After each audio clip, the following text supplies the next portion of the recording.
como foi ministrado nessa noite. E nós cantamos, nós louvamos, nós pedimos através da canção. E é sempre muito importante quando a gente para pensar sobre o que a gente canta, não é verdade? Por isso aqui na igreja nós também temos muito cuidado, o irmão Vinícius está aqui também, com as músicas que nós escolhemos para louvar ao Senhor. Sabemos que vivemos um tempo onde muitos que são chamados louvores não estão de acordo com o ensinamento das Sagradas Escrituras. Por isso é muito importante todo o cuidado daquilo que nós cantamos.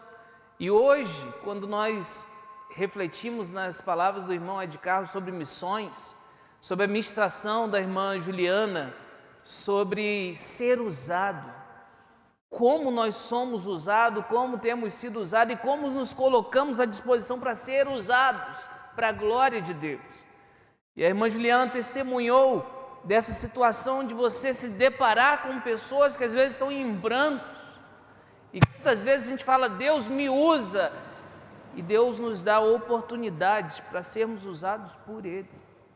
Às vezes a oportunidade é um abraço, às vezes a oportunidade é uma palavra de fortalecimento, uma palavra de direcionamento, uma palavra de edificação. Às vezes a ajuda é financeira daqueles que estão necessitados. Às vezes a ajuda é uma roupa daqueles que não têm. Mas nós, como cantamos, nós pedimos, usa-me, Senhor, como um farol que brilha à noite. Eu não sei se você já teve a experiência de estar num breu, numa completa escuridão. A experiência não é boa, mas quando surge uma luz, quando surge um farol, algo que te direciona, você sabe por onde andar. No breu você cai sozinho, ninguém precisa te empurrar. No breu você se machuca sozinho, ninguém precisa te machucar. E diante dessa introdução sobre ser usado por Deus e querer ser usado por Ele, ser um instrumento nas mãos dEle, ser ponte, onde venhamos ser usados, ser instrumentos para a glória do Senhor, para levarmos uma mensagem de reconciliação entre o homem e Deus, uma mensagem que é a mensagem de Jesus, que é o caminho, a verdade e a vida. Eu quero refletir com os irmãos sobre o tema pescadores de homens. E eu tenho plena convicção que você já ouviu esse tema. Você já ouviu sobre o assunto. Mas eu tenho plena convicção que Deus renovará, Deus trará um grande ensinamento ao seu coração e o meu nessa noite, através de preciosas lições na sua palavra. Amém, irmãos? Mateus capítulo 4, versículo 12. Ao versículo 22. Mateus capítulo 4, quero convidar você que está aqui no templo, à medida que formos encontrando, nos colocamos de pé, para juntos fazermos uma leitura alternada da palavra do Senhor. Quero convidar você que está na sua casa, meu irmão, minha irmã, você que está cultuando o Senhor conosco, a manter a sua Bíblia aberta também nesse momento, para juntos estarmos lendo a palavra do Senhor, de uma leitura alternada e responsiva que você possa ler também da sua casa, do seu lar. Mateus 4, 12 ao 22, eu vou estar lendo o verso 12, a igreja 13, assim, uma leitura responsiva, sucessiva. Ao ouvir que João tinha sido preso, Jesus voltou para Galiléia, verso 13.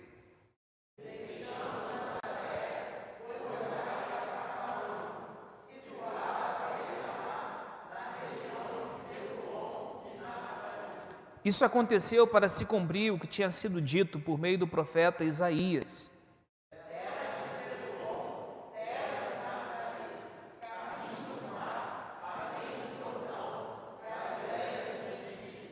O povo que vivia em trevas viu grande luz, e aos que viviam na região e sombra da morte, resplandeceu-lhes a luz.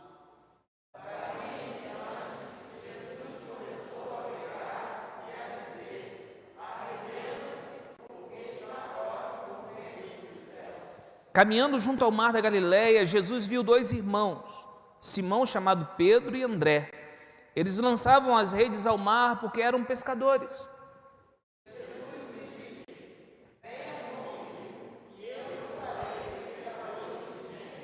Então eles deixaram imediatamente as redes e o seguiram.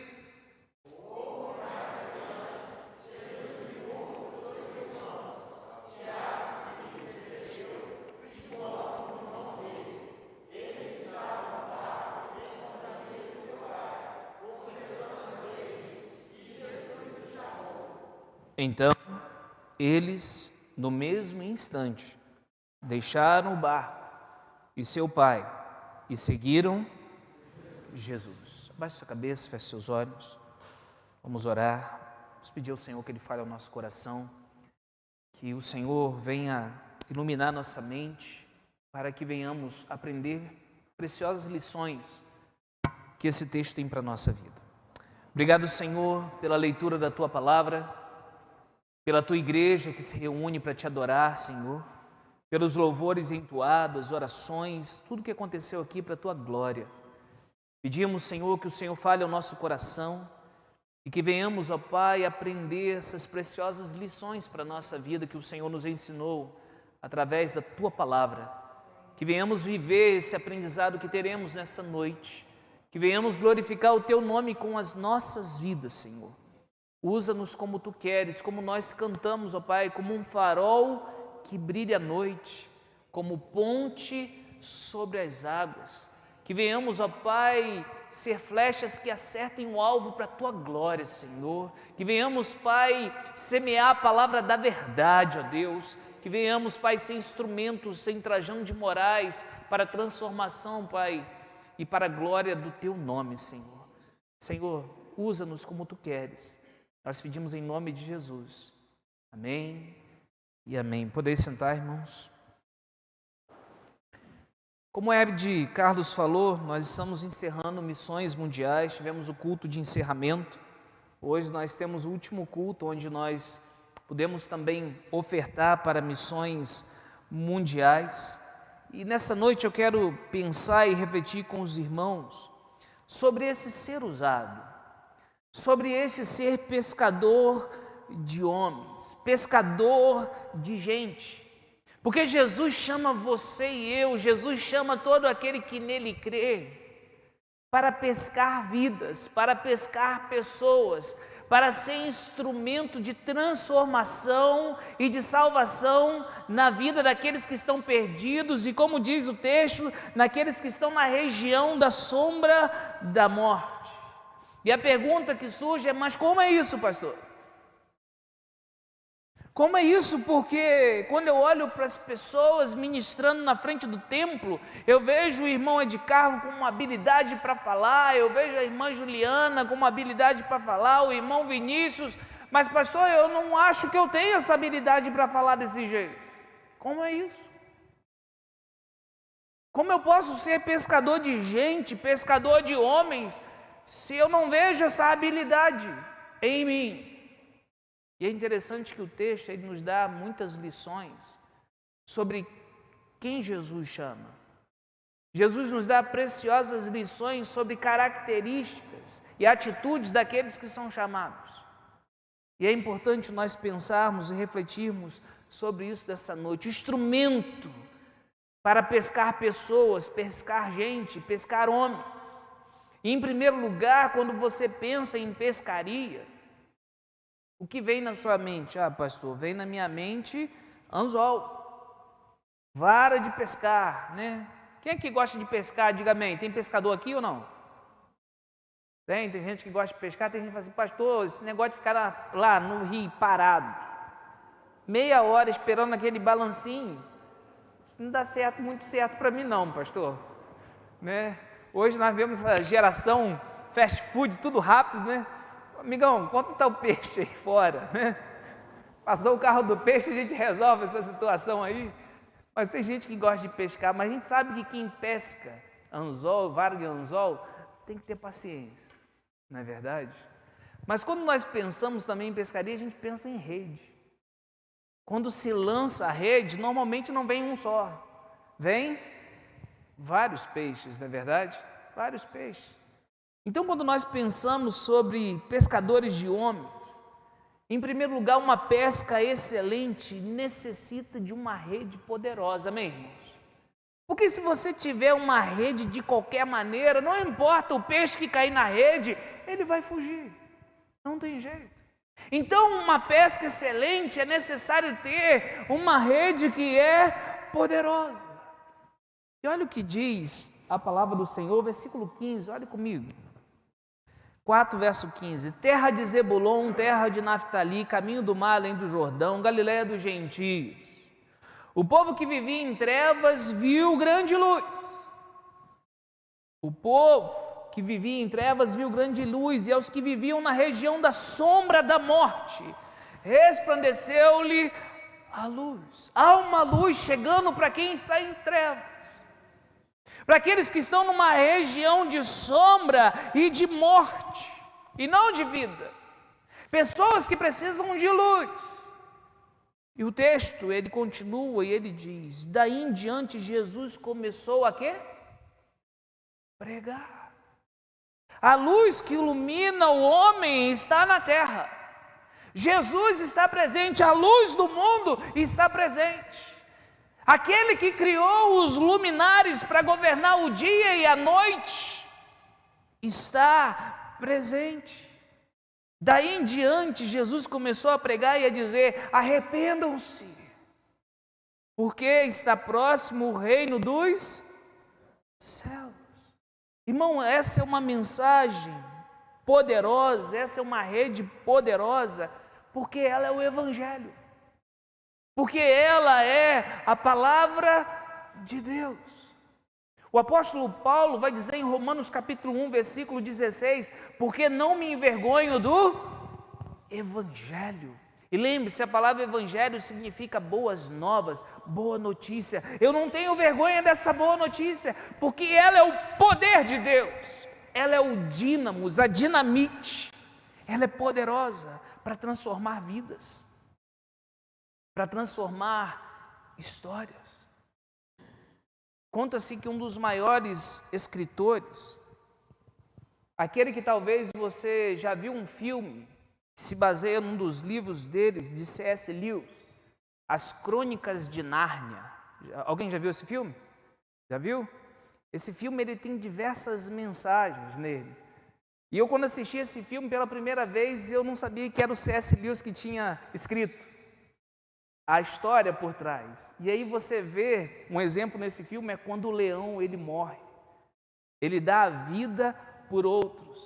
É muito interessante, tem diversas mensagens nele. E conta-se que C.S. Lewis, ele era ateu. E ele subiu o ônibus ateu. E quando ele desceu do ônibus, ele era cristão. Houve uma transformação na vida de C.S. Lewis, que o Senhor realizou. Quando você leva a mensagem de Deus para a vida de uma pessoa, quando uma pessoa ouve falar de Cristo Jesus, talvez você não vai ter naquele momento uma transformação de vida. Talvez não vai ser naquela hora que aquela pessoa vai dizer: eu quero aceitar Jesus hoje. Talvez aquela pessoa vai para casa e aquilo vai ficar no coração, remoendo no coração. As noites vão passar em claro, mas nunca se esqueça que a graça é irresistível, nunca se esqueça disso. Às vezes demora mais, passa-se 1, 2, 5, 10 anos. E a palavra está ali, lançada no coração. Então nunca se esqueça, que essa rede, ela é uma rede poderosa, porque ela é a palavra de Deus. Pastor, como que eu pesco homens? E homens aqui, irmãos, a humanidade. Como que eu posso ser um instrumento de transformação, para transformar vidas, pastor? Para restaurar a vida das pessoas, para ser um instrumento para a glória de Deus, você precisa conhecer a palavra de Deus. Você precisa estar preparado com os calçados da preparação do Evangelho. Você precisa estar preparado.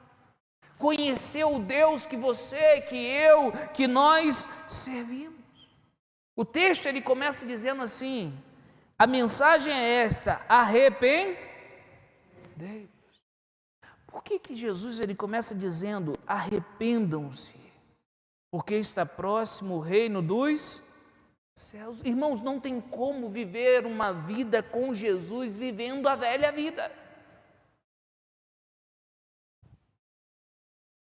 Certa vez eu vi um pregador falando que ele deu um exemplo bem, vamos colocar assim, bem grosseiro.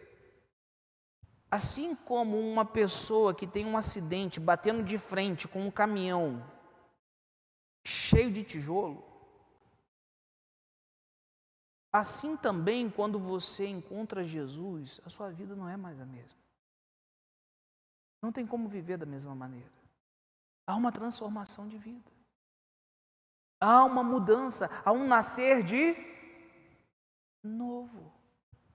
Porque ninguém que bate de frente com um caminhão de tijolo continua do mesmo jeito, concorda comigo? E esse era o exemplo bem grosseiro. Porque quando você encontra Jesus, se você encontrou Jesus, se você aceitou Jesus como seu Salvador, se você entregou a sua vida para Jesus e você olha para trás, um ano atrás, não tem mudança. É igualzinho era no passado, as atitudes são iguaizinhas, não há mudança alguma. A pergunta que fica é: será que eu tive um encontro com Jesus? E lembre-se, arrependimento é uma mudança de mente, da forma de pensar. Lembre-se de Romanos: e não vos conformeis com este, mas transformai-vos, deixe-se transformar pela renovação da vossa mente, para que você experimente qual é a boa, perfeita e agradável vontade de Deus para a sua vida. Mas também é uma mudança de humor, porque você se entristece pela vida que você vivia no passado. Você se entristece e você se envergonha das coisas que você fez lá no passado.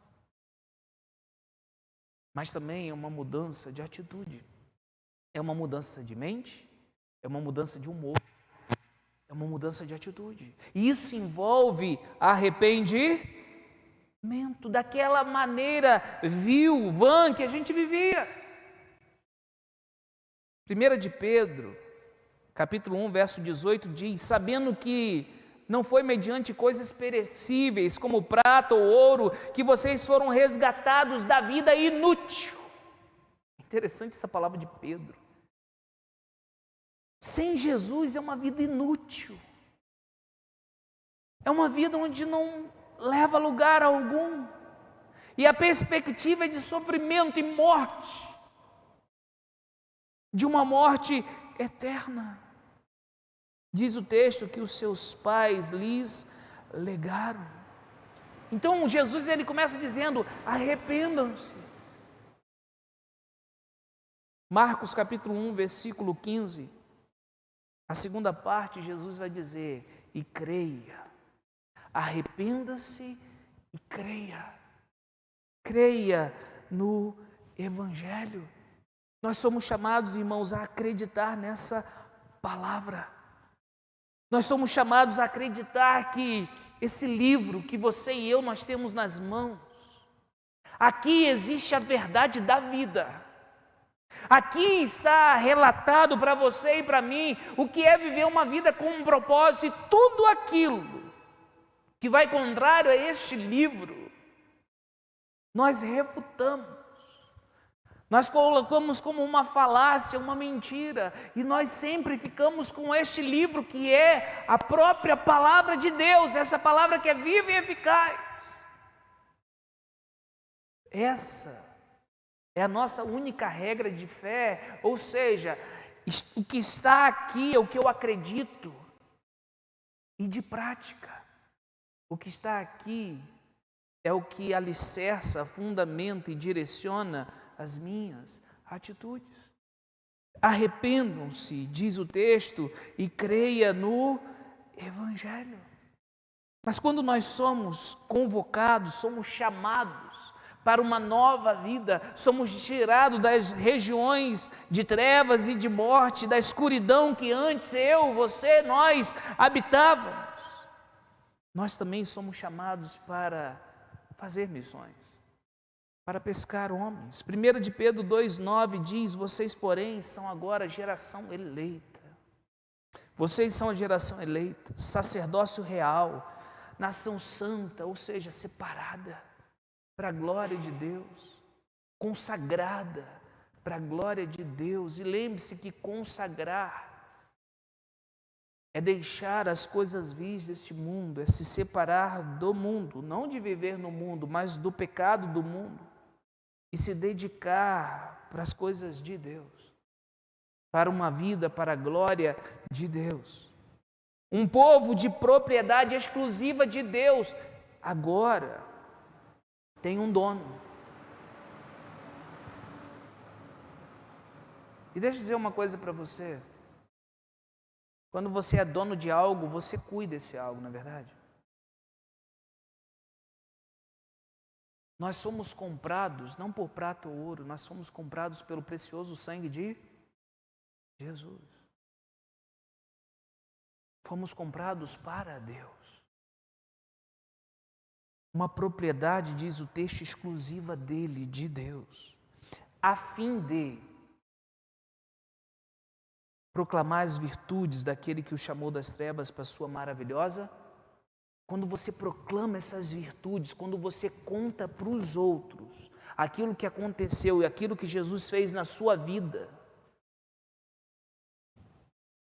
você está pescando homens. Talvez não venha na hora. Talvez a pescaria não acontece naquele momento. Às vezes leva 1 ano, Ed. Leva 2 anos. Existem exemplos, irmãos, próximos de nós que levam 10 anos. Você não sabe. Talvez você tenha orado pela sua família, alguém que está afastado da casa do Senhor, alguém que ainda não creu no Evangelho há anos. E você tem levado, você tem plantado a semente da palavra. Você tem lançado a rede que é poderosa. Não pare. Continue sendo instrumento nas mãos de Deus para transformação. Mas quem Deus chama? É interessante quando a gente olha para esse texto, eu quero convidar você a olhar comigo, versículo 18. Você já sabe que a rede é poderosa, e você sabe qual é a rede. Pastor, como é que eu lanço essa rede? Fale de Jesus. Fale o Evangelho. Não fala sobre religiosidade do homem, não. Fale o Evangelho. Fale o que Jesus fez. Fale, não se esqueça disso, que Jesus, ele morreu numa cruz, ele nos substituiu lá. Mostre o amor de Jesus e também mostre que sem Jesus o homem está condenado à morte. Não fale só a metade do Evangelho, fale o Evangelho completo. Porque hoje fala-se muito, olha, Jesus quer salvar você. Opa, também quero ser salvo. Jesus quer o melhor para a sua vida, Juninho. Opa, eu também quero o melhor para a minha vida. Jesus quer que você seja feliz. Amém, eu também quero ser feliz. Mas esquece de falar que salvar de quê? Resgatar da onde? E sem Ele, para onde eu vou? Há um lugar de sofrimento e morte. E o Evangelho precisa ser dito por completo. Não somente a metade. Por isso Jesus ele diz primeiro, arrependam-se. E depois, creiam no Evangelho. Então quem são essas pessoas que são chamadas? Jesus chama para o trabalho.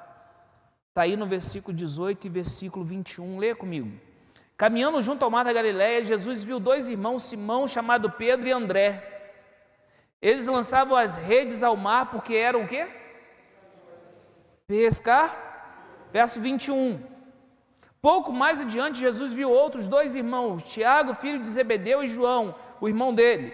Eles estavam no barco em companhia de seu pai, consertando as redes. E Jesus fez o quê? O chamou. Você sabe o que a Bíblia está mostrando para você e para mim? Jesus ele não foi lá na sinagoga chamar os sacerdotes mais cultos da época. Não. Jesus chamou pessoas simples e ocupadas. Não se esqueça disso. Pessoas simples, pessoas que eram pescadores. Pessoas que estavam ocupadas com o seu trabalho. Normalmente não são pessoas desocupadas e ociosas aquelas chamadas a serem pescadores de homens. Não. Diz o texto que eles estavam trabalhando. Ele não foi buscar os teólogos da época, os ricos de Jerusalém. Ele foi buscar simples operários, simples trabalhadores. 1 Coríntios 1,26 diz: irmãos, considere a vocação, o chamado de vocês. Não foram chamados muitos sábios, segundo a carne. Isso não quer dizer que Deus não chama também pessoas sábias. Paulo era um poliglota, tremendamente usado por Deus. Lucas, um médico. Mas o texto diz: não foram chamados muitos sábios segundo a carne, nem muitos poderosos. Não quer dizer que também Deus não chama poderosos, não. Chama. Mas não foram muitos. Nem muitos de nobre nascimento. Não. Pessoas simples e pessoas que estavam trabalhando, operários, que Jesus foi lá e chamou. William Barclay diz que ninguém como Jesus creu no homem comum. Ninguém como Jesus. Pessoas comuns, Jesus simplesmente chegava e vem, segue. Vamos juntos. Não era a posição social, a família de nobre nascimento. Não. Jesus chama pessoas simples, pessoas comuns. Pessoas que estavam trabalhando, e aqui a gente aprende algo para a nossa vida, irmãos. Não espere estar em uma fase melhor da vida para se comprometer com as coisas de Jesus ou para aceitar Jesus. Tem gente esperando uma fase melhor para se envolver com as coisas de Jesus. Não. A gente tem o dia que se chama hoje. Deixa vir um momento melhor. Aí sim, pastor, aí eu vou buscar Jesus. Não. O dia é hoje. A dádiva que a gente tem se chama hoje. Também não espere ter mais tempo para assumir um compromisso com a obra e com Jesus. Não. Irmãos, é interessante.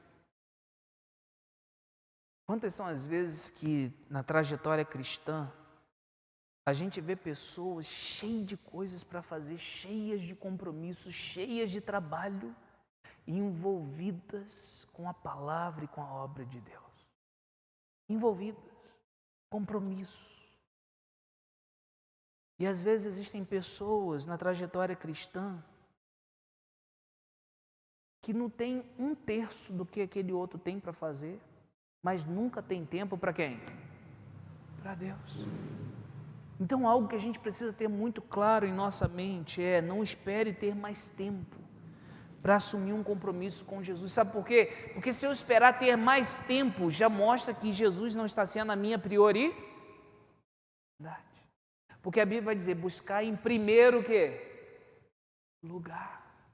Em primeiro lugar é Jesus, é as coisas de Deus, são as coisas do alto. Jesus chamou pessoas que estavam pescando, consertando redes, mas que estavam prontas para servir. Prontidão no servir, disposição em amar. Porque o amor é demonstrado através do serviço sacrificial. Em segundo lugar, o chamado de Jesus, além de ter essa rede poderosa que é a mensagem do Evangelho, além de, na sua grande parte, os muitos serem pessoas trabalhadoras, pessoas que estão envolvidas, pessoas que estão com pouco tempo na correria da vida, pessoas que não estão ociosas, pessoas simples. Jesus chama primeiro para um relacionamento. Porque às vezes a gente pensa assim, né? Então, Jesus está me chamando, eu vou entrar na igreja primeiro para trabalhar. Não. Eu já cometi a falha e o pecado, na minha vida cristã, de estar tão envolvido com as coisas de Deus que eu não tinha tempo para Deus. E a gente precisa ter muito cuidado com isso. Você faz tanta coisa para Deus que você não tem tempo para Deus. E aí você acaba pecando. Porque você está envolvido com as obras do Criador e não com o Criador, que nos leva a viver as obras. E a gente precisa ter cuidado com isso. Porque Jesus, ele chama primeiro, eu quero que você olhe comigo o verso 19. Olha o que o texto diz. Jesus lhes disse: venham comigo. Primeiro, Jesus chama para um relacionamento com Ele. Jesus não o chamou prioritariamente para um trabalho, mas para um relacionamento. Antes de Jesus dizer, ide fazer discípulos de todas as nações, Ele disse, venham comigo. Ele disse, negue a si mesmo e siga-me. Antes de Ele dizer, ide. Primeiro é para um relacionamento com Ele. Irmãos, nós precisamos entender que a vida cristã é relacional, ou seja, é um relacionamento de fé com Deus, e através desse relacionamento de fé em Cristo que eu tenho com Deus, que é restaurado em Cristo, eu passo a ter um relacionamento com o meu próximo, de amar o próximo, de viver o amor com o próximo, como a mim mesmo. Cristianismo é relacionamento, acima de tudo com Deus e depois com o próximo. Por quê? Quais os dois grandes mandamentos que Jesus resume? Amar a Deus acima de todas as coisas. O segundo? Amar o próximo, como assim? Não gosto de gente, pastor. Tem gente que fala assim, gosto mais de bicho do que de gente. É porque para você se relacionar com um bicho, eu tenho uma cachorrinha em casa, o nome dela é Pipoca. Quando eu chego em casa, Pipoca é uma felicidade só. Pipoca abana o rabo, Pipoca pula em cima de mim, Pipoca me lambe. Se ela pudesse, ela gritava de felicidade, porque eu cheguei em casa. Agora, se eu sair de casa mais cedo e falar algo que eu não devo com a minha esposa, ser grosseiro com ela, quando eu chegar na hora do almoço, vocês estão rindo. Ela está assistindo. Hoje até machucou o pé no karatê e não pôde vir. Eu vou ter que o quê? Conversar. Eu vou ter que me desculpar, não é verdade? Porque eu errei. A Pipoca, se eu botar ela no porta-mala e fechar, quando eu abrir, ela vai pular de alegria em cima de mim. Não é assim? Agora, se eu botar a Maciele no porta-mala e fechar...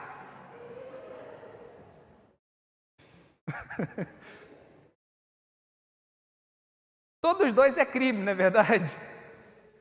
Mas com certeza quando abrir, ela não vai pular de alegria. Sabe por quê? Pessoas. E eu estou dando exemplos esdrúxulos aqui, tá, gente? Mas é porque pessoas você tem que se relacionar. Pessoas você tem que aprender a perdoar. Amém, irmãos? Pessoas você tem que se desculpar. Pessoas você tem que aprender a perdoar e aprender a pedir perdão. Pessoas você tem que conhecer cada dia mais, para saber o que ela gosta e o que ela não gosta. Então, quando alguém fala assim, prefiro me relacionar com bicho, é porque não entendeu ainda. E quando nós falamos sobre evangelho, nós estamos também falando sobre relacionamento. Jesus veio para morrer no seu e no meu lugar. Nós somos chamados, irmãos, a resgatar aquelas pessoas que estão numa região de trevas e de morte, levando essa mensagem de salvação. Amém, igreja? Nós somos pescadores de homens. Mas lembre-se, isso envolve relacionamento. Isso envolve cuidado. Isso envolve amor. Isso envolve verdade. É a vida com Jesus que leva-nos a ensinar quem é Jesus.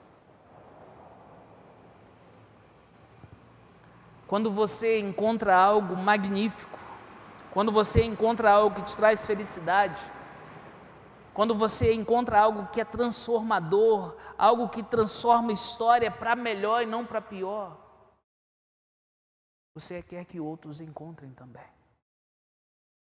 Você quer que outras vidas também sejam transformadas. Então guarde uma coisa no seu coração. É através do relacionamento com Deus e do conhecimento que eu tenho de Deus e estar em Deus, que eu vou passar a falar para as pessoas quem é o Deus que eu sirvo.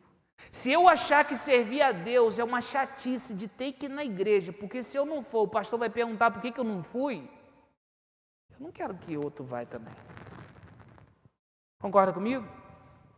Agora, se eu tiver prazer em adorar Jesus, se eu acreditar no que Ele fez por mim, que eu estou presente, por exemplo, aqui nessa noite, em gratidão, porque eu creio, porque eu amo a Ele, porque eu sei que Ele é digno de ser adorado, eu sei o que Ele fez por mim, eu acredito nisso, e eu tenho relacionamento com Ele, aí eu quero que outras pessoas também tenham.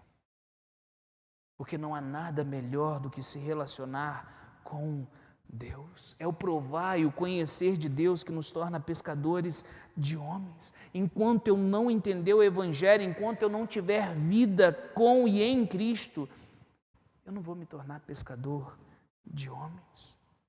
A minha missão será outra. A minha missão será agradar os desejos do meu próprio coração e não cumprir a missão que Deus me deu. Mas quando eu creio, eu me relaciono com Jesus, meu casamento deixa de ser um fim em si mesmo, para se tornar um relacionamento para a glória de Deus. Eu dei o exemplo do meu casamento, eu vou continuar com outro exemplo nele. Às vezes, quando você é casado, e às vezes quando você tem um conflito no lar, mas você quer que o seu casamento seja para a glória de Deus, não importa quem esteja certo ou errado, você quer resolver o problema para a glória de Deus. Amém, irmãos? Você quer resolver o problema, porque você quer que o seu casamento seja para a glória do Senhor. O seu trabalho se torna um meio para exaltar a Cristo, os seus filhos se tornam flechas preparadas para o avanço do reino. A sua casa se torna um lugar para exaltar e glorificar a Jesus Cristo. Caminhando por fim, esse chamado também exige uma resposta. Verso 20, olhe comigo. Então eles deixaram imediatamente as redes e o seguiram. Verso 22, então eles no mesmo instante deixaram o barco e seu pai e seguiram. Os discípulos não hesitaram, os discípulos não discutiram, não pediram tempo para pensar, eles simplesmente obedeceram e atenderam o chamado, foi definitivo, foi para toda a vida. E deixa eu dizer uma coisa para você.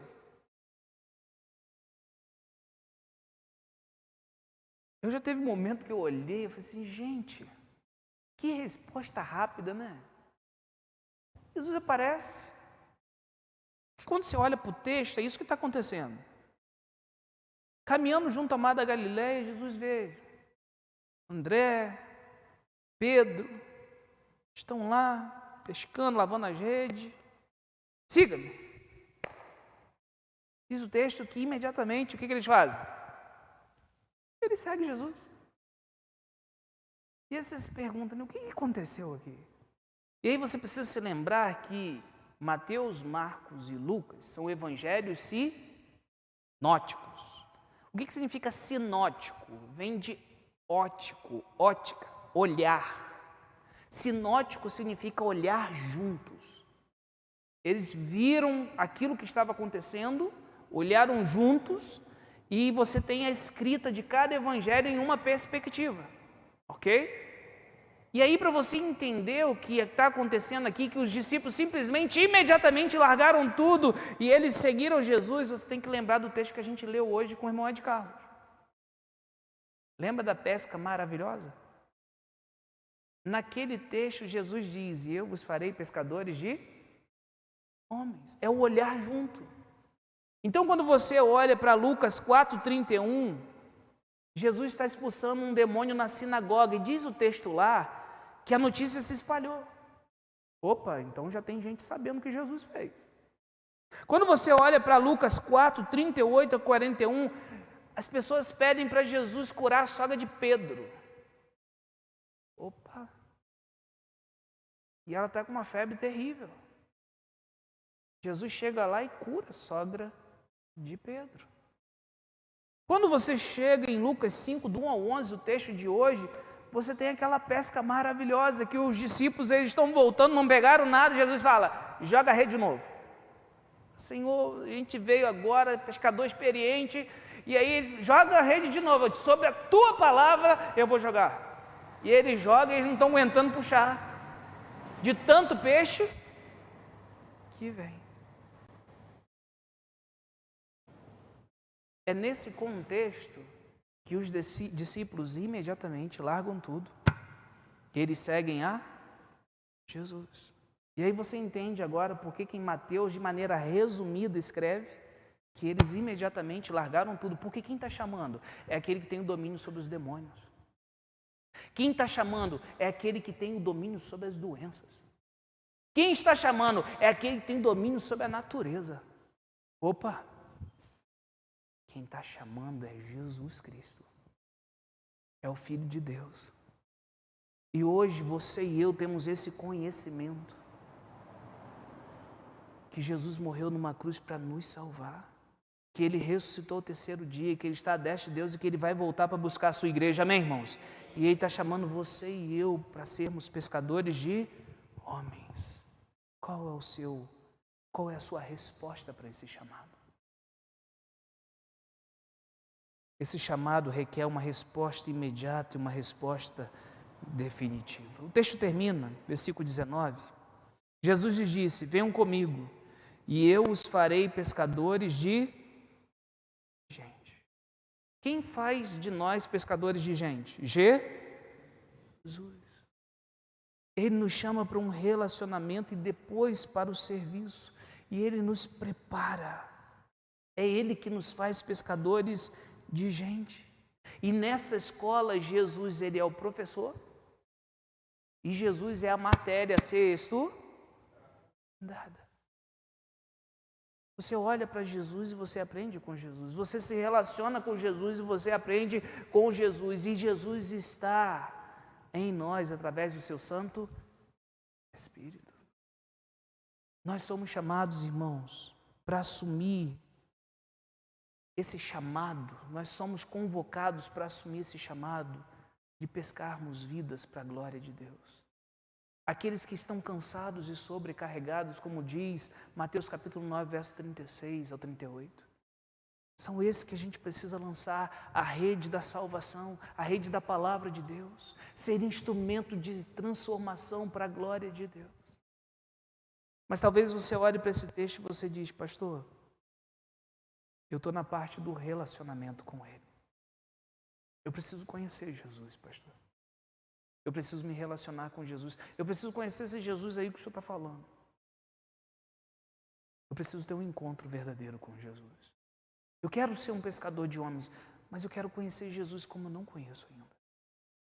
Eu não sei qual é a sua realidade hoje, mas eu sei que nós recebemos amor e compaixão e nós somos chamados para mostrar esse amor e essa compaixão para aqueles que estão na região da sombra da morte, aqueles que estão cansados e sobrecarregados, aqueles que estão a passos largos em direção à morte eterna.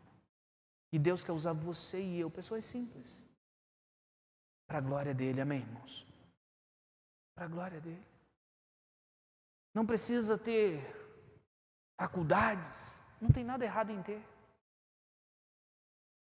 Não precisa ser rico, não tem nada de errado em ter recursos, quando tudo nós fazemos para a glória de Deus. Mas note que são pessoas simples, para a glória dEle, do seu jeito, para a glória dEle. Amém, irmãos? A grande ideia dessa mensagem para a nossa vida, que eu gostaria que você guardasse no seu coração, nessa noite, pescadores de homens são instrumentos de transformação para a salvação. Deus quer usar você como instrumento para transformar a sua família, para transformar a sua casa, para transformar vidas, para a honra e glória do nome dEle. Eu quero convidar você a baixar sua cabeça, fechar seus olhos. E eu creio que o Espírito Santo de Deus falou ao seu coração através dessa palavra. E eu gostaria que você pudesse agora colocar a sua vida diante do Senhor e você pudesse refletir em que fase você está de ser um pescador de homens. Talvez você vai olhar e você vai dizer: pastor, eu preciso ter esse relacionamento com Jesus. Eu preciso ter um encontro com Cristo como eu não tive ainda. Eu quero seguir Jesus, eu quero seguir os passos dele, eu quero conhecer a ele, eu quero amá-lo, eu quero amar porque eu sei que ele me amou primeiro. Eu quero ser um pescador de homens. Talvez você está aqui e você está dizendo: pastor, eu já tive um encontro com Jesus. Eu reconheço esse amor que ele tem por mim, eu creio nele, mas às vezes a vergonha, às vezes as minhas dificuldades no falar impede que eu seja um pescador de homens, mas eu quero ter esse compromisso com Jesus a partir de hoje. Eu não sei qual é a sua situação, mas hoje o Senhor nos chama a assumirmos esse compromisso para a glória dele, para avançarmos o reino, para ser um instrumento de transformação daquelas pessoas que estão na região da sombra da morte dos dias atuais. Ore ao Senhor, fale com Ele nessa noite. Coloque sua vida diante de Deus e fale: Senhor, usa-me como um farol que brilha à noite, usa-me como ponte sobre as águas, usa-me, Senhor, como flecha que acerta o alvo, que eu seja instrumento de transformação para a salvação de vidas. Sonda-me, Senhor, e me conheces, quebranta o meu coração, transforma-me conforme a tua palavra, enche-me até que em mim se ache só ti. Então Usa-me, Senhor. Usa-me, Senhor. Peça ao Senhor que Ele te use.